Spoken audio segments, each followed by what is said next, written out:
Hey everyone, Thorn and Smash here, and today we're going to go over the Season 9 tier list, and I'm going to be doing this based off of if the average player was playing them and how their balanced mechanics work throughout the game.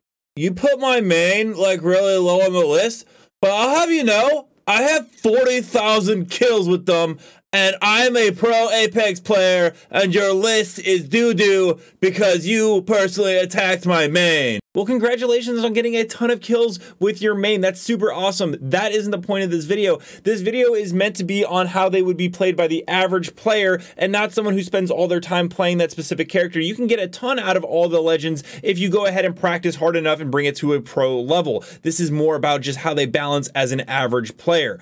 Also, it's just my opinion. What the f is an opinion?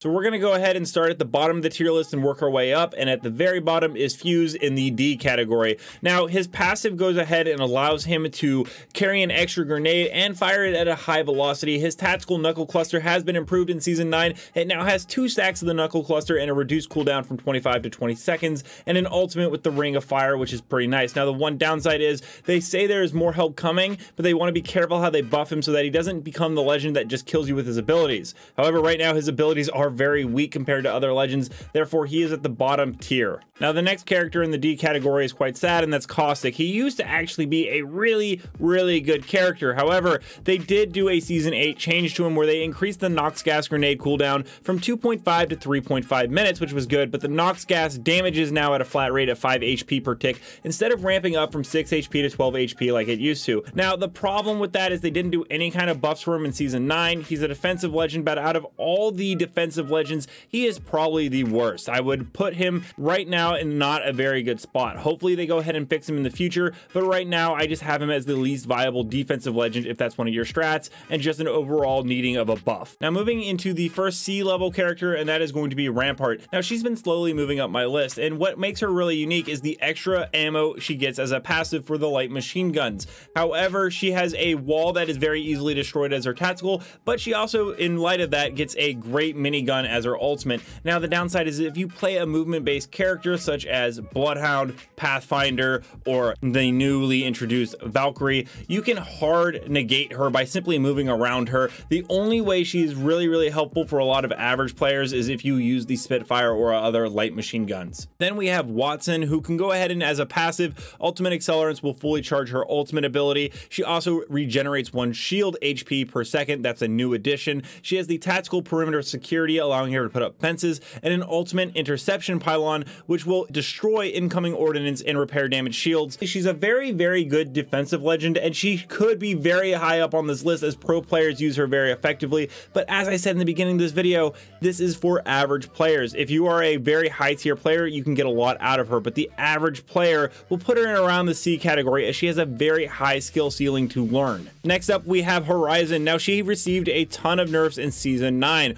Her gravity lift had a reduced lift speed by 30%, they reduced the side-by-side acceleration, and they limited the time you can sit at the top of the gravity lift to 2 seconds. They increased that cooldown also from 15 seconds to 20 seconds, and Horizon's abilities will now get zapped by Watson's pylon. Overall, she was the highest picked legend and had one of the highest win rates in Season 8, but she is a shell of her former self. Without players being able to go ahead and sit at the top and air strafe of her gravity lift to go ahead and get their shields back up or take shots at enemy teams, she is a solid C-list character, being surpassed by many of the higher tier characters. Next up on the C list is Mirage. Now, Mirage, I know a lot of you are saying, but the devs said he was so strong, he didn't need a buff or a nerf in Season 9, he's too good. They're wrong in my personal opinion, once again. Now, Mirage has a passive where it allows him to go invisible if he's been knocked, a tactical where he can send out a clone that will mimic his moves, and an ultimate which will go ahead and shoot out a bunch of different clones and make it very hard to find the real one. Now, the reason he's a C tier character is he is very specific to his very specific situation. God, that was hard to say.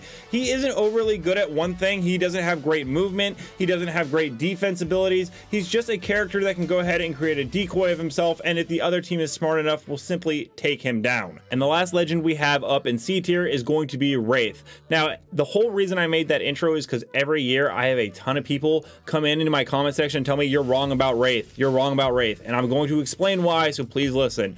She has a passive which allows her to know that when she's being aimed at. She has a tactical, which allows her to go into the void to avoid any damage, and she has an ultimate, which allows her to create a portal. Now, the problem for the average player, which this video is about, is that they will use her tactical as a get out of free jail card and try to run away from a team when they're on the brink of death. That isn't a good way to use it, as they just follow the blue trail and then shoot her in the back. You want to use it as a repositioning tool to get around the other team. Otherwise, she could possibly be a B, but right now I have her at C for an average player. Oh yeah, and they fixed her hitbox, so it's not like she's impossible to hit now anyways. All right, moving into the B list category, we have Octane, and I struggled between B and C for him. Now, he used to be one of the best legends in the game for movement, and he still is. However, there's a lot that's been changed. As his tactical stim has been reduced from 4 seconds to 1 second, they increased the health cost from 12 HP to 20 HP. They've also increased the bullet spread while in the air and shooting from the low launch pad trajectory. Now, as one of the best former solo legends, using a tactical that will take off a fifth of your health compared to just the 12 HP is huge, not to mention his passive, which gives him health, now offsets his tactical. That's not a really good way to build a character. He's still great at movement, but sometimes with the 20 HP, especially since you can spam it in a span of basically 5 seconds, will kill you, it's not that great.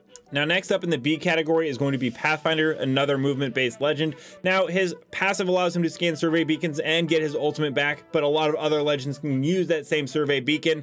His tactical will allow him to grapple around. However, there's a cooldown based on how far you go. It's still one of the best movement mechanics in the game. And then you have an ultimate, which will create a zipline. The reason he's B tier is that while his ultimate is useful to get to high spots, there's a new legend like Valkyrie that can basically go to that same high spot, but they don't need to take a zipline, and so therefore no teams can go ahead and flank them by just using the same ultimate. There's also the ability that his tactical has a cooldown, which is okay, but really just limits how far you really can shoot with this thing and then use it again, as it used to be much more powerful. It used to be one of the best movement legends in the game, but like Octane, a former shell of what he once was, it's nice that they at least removed low profile. Revenant is our next in the B category, and he's an interesting character because he could be more powerful, but they haven't done any major changes to him for quite some time. Now, with Revenant, you have his passive, which allows him to climb up walls, which is negated once again by legends who can now fly and others that can grapple. He has a tactical which will silence other legends' abilities, which is really nice, and his ultimate allows him to create a totem, which is great for third parties and ranked. However, for the average player, most will miss his tactical. The ability to climb walls isn't useful when you can pick other legends that can fly. The totem is the really only good thing here. However, it isn't good enough to put him in the A or S tier. Now, Loba has actually moved up into the B category this year on my list, in this season in particular, as she's received some buffs, such as she can now run and slide at full speed while aiming the bracelet, and while the bracelet is in the air.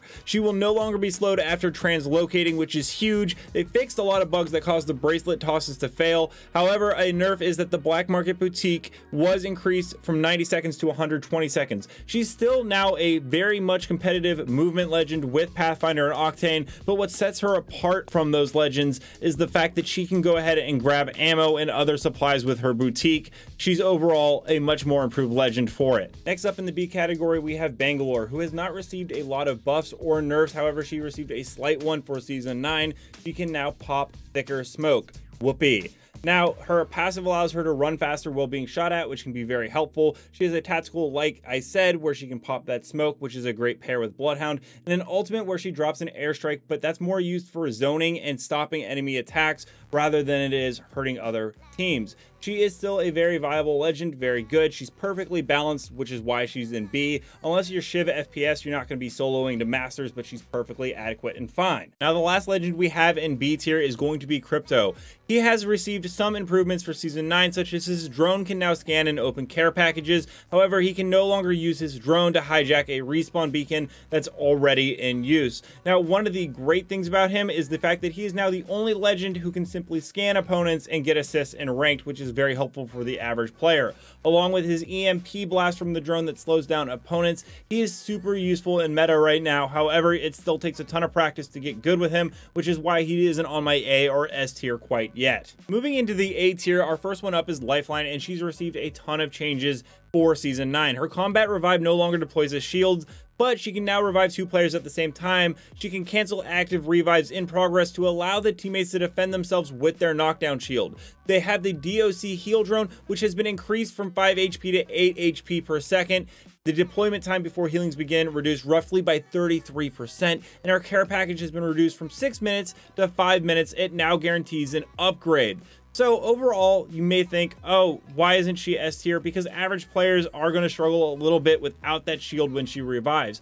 I personally think she's fantastic and even better because the heal drone is even more powerful now, along with being able to pick up 2 different teammates and better gear from the care package with a reduced time. However, for the average player, this is going to hurt a little bit, but still, if you're a good player, pick her. She's very, very good. The last legend on my A tier list is Bloodhound, and he's only received a slight nerf for Season 9. He no longer receives assists from Eye of the Allfather. However, he has a passive which allows him to see footprints on the ground and track enemies, along with the ability to scan survey beacons. He has a tactical which allows for wall hacks and seeing all those around him. He can also go ahead and go and do his ultimate, which allows him to go super fast and super quick, and for each kill he gets added time onto that ultimate. He's a great movement-based legend, a great aggressive-based legend, and overall you cannot go wrong with Bloodhound. He has no weaknesses. Now, the first legend that I have up on my S tier for Season 9 is Gibraltar, who has remained relatively unchanged since about Season 4 or so. Now, his passive allows him to have extra health, about 15% or so, along with the fact that he has a gun shield, which is super helpful for staying in fights. His tactical will go ahead and put a shield dome around him, which is very helpful, along with the fact that he can pick up teammates faster with the animation, and an ultimate, which is still one of the most powerful in the game, which if you're caught in it will absolutely destroy you. He's just really good, and they still haven't done anything to nerf him. He's still S tier. And our last legend to go over that is going to be S tier, and that is Valkyrie, who is easily the best movement-based legend in the game for a number of reasons. First, her passive, which is the VTOL jets, which allow her to hover in the air. It is great for repositioning and really destroying other players. The reason this is so much better than Octane's is that she doesn't lose any health by simply using it, which is easily better than Octane's. Not to mention her tactical cluster missile, which will fire a cluster of missiles which she can use in her passive, which when they hit will do 25 damage, which isn't much, but it slows the enemy and puts an electric charge around them, letting her teammates know that is the person to attack, with an ultimate ability to third party like no other, where she will shoot her team in the air, where they will be able to fall 125% higher than an air balloon, which is absolutely nuts. She is by far the best movement-based legend, outshining Pathfinder, Horizon, Bloodhound, Octane, all of them. She is an S tier legend for Season 9. In D, I have Fuse and Caustic. In C, I have Rampart, Watson, Horizon, Mirage, and Wraith. In B, I have Octane, Pathfinder, Revenant, Loba, Bangalore, and Crypto. In A, I have Lifeline and Bloodhound. In S tier, I have Gibraltar and the newest legend, Valkyrie. So that's going to be my tier list for Apex Legends and the Season 9 characters. Do let me know down below if you have a differing opinion on some of the legends in their placement. However, don't go ahead and tell me you have 40,000 kills with them, because that wasn't the point of this video. And I hope you found everything informative here, and I hope you guys are enjoying Season 9. Until next time, Legends, keep slaying in the Outlands, and I'll see you out there.